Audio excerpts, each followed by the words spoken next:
দিন প্রচারের জন্য বেরিয়ে যেতে হবে। 2 3 3 দিনের জন্য সাপ্তাহিক ডাক এগুলো আছে রাহো। এই 6 উসুল, 6টা মৌলিক নীতিমালার উপরে, 6টি মৌলিক নীতিমালা, এটাকে 6 উসুল বলে। 6টি মৌলিক নীতিমালার উপরে এই প্রচারের কাজটি চলে চলে আমাকে আপনি বলেন এর কোনটা কোন হাদিসে আছে? এটাও তো বেদাত। আমরা কি কোনোদিন ইস্তেমার এবং চিল্লার এবং তাবলীগের বিরুদ্ধে কোন হুজুর বাংলাদেশে ওয়াজ করেছে? শুনেছেন কোথাও?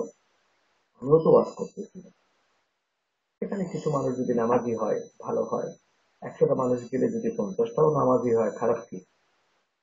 আমরা তো এটার বিরুদ্ধে বলি না। কিন্তু বলেন 6 উসুল কোরআন হাদিসে কোন জায়গায় আছে? কোরআন হাদিস সমর্থিত উসুল হলো 5টি, এটাকে অ্যামেন্ডমেন্ট করে তারা বানালো 6টি। কোথায় ছিল? কোথাও নাই। একজন মানুষ স্বপ্নে দেখেছে, ইলিয়াস সাহেব উনি স্বপ্নে দেখে এই 6টা উসুলের ভিত্তিতে ইসলাম প্রচারের কাজ করলেন, নাম দিলেন তাবলীগ।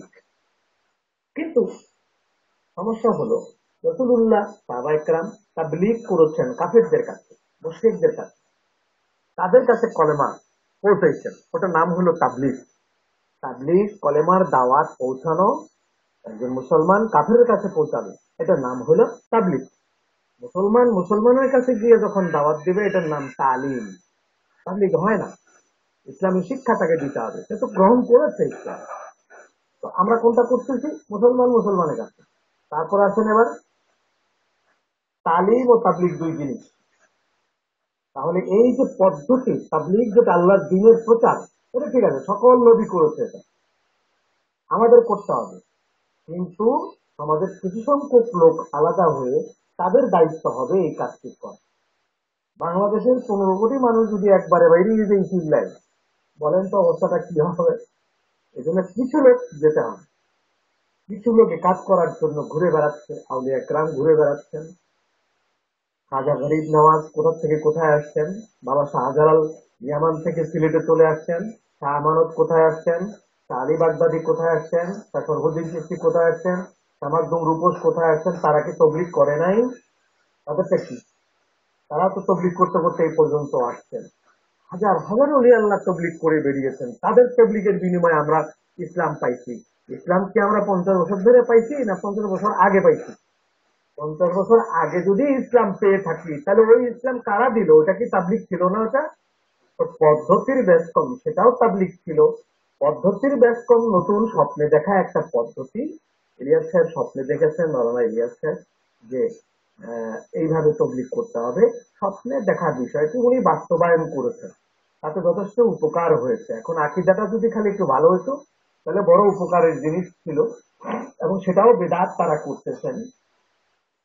বায়ুসুল বেদাত, চিল্লায় যাওয়া বেদাত, কোরআন শরীফের চিল্লা নাই, হাদিসের চিল্লা নাই, কিন্তু এটা বেদাতে হাসানা বলবো, ভালো বেদাত, ভালো কাজ করতেছে তারা, বায়ুসুল করেছেন।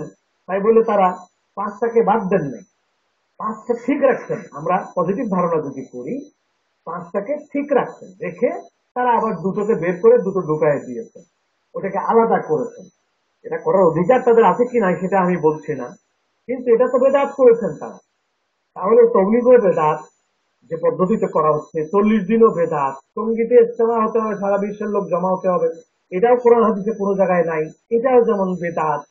আখেরি মোনাজাত বলে একটা শব্দ, সারা ঘর বাড়ির মানুষ সব বাইরে আখেরি মোনাজাত নামে, মনে হয় যেন এই আজকের আখেরি মোনাজাত ধরলে তারপর আমার চিরজীবনের জন্য দোজখ মাফ, আমি বেহেশতের গ্যারান্টি পেয়ে গেলাম।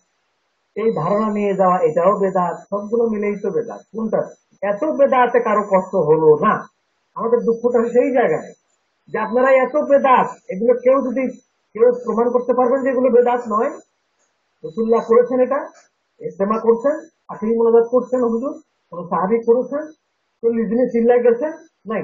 তাহলে সবগুলো বেদাত আমরা মেনে নিচ্ছি ইসলামের সাথে, তাহলে রসুল্লাহর মিলাদ মানতে এত কষ্ট হলো কেন?